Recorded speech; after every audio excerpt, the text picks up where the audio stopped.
So why do we check reflexes? Why do we hit your knee, hit your elbow in different spots with a little hammer and see that muscle flick? What does it tell us?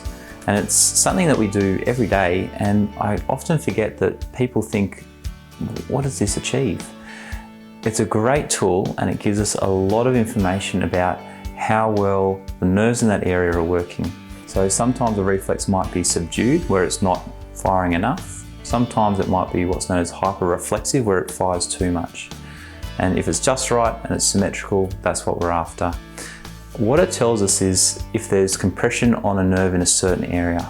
So if you've got a compressed nerve in your low back, it's pushing on, let's say, the S1 nerve, it's going to affect your Achilles reflex. So when we tap at the back of your ankle, if there's compression on that nerve, it's not going to move, and it should just do a little bounce like that. Same thing with the L4 nerve.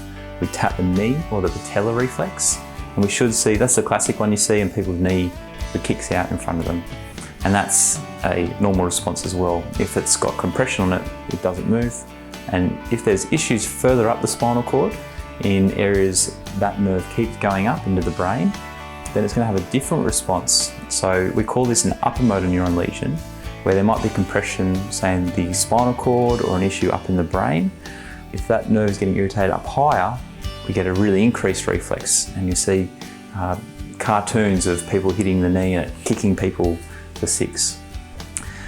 It's a really, really important test to give us an idea if there's any pathology in the spine, how severe the issue is. And we combine this with other tests such as muscle testing, sensation, if there's sensation to vibration, if you know where the joints are in space.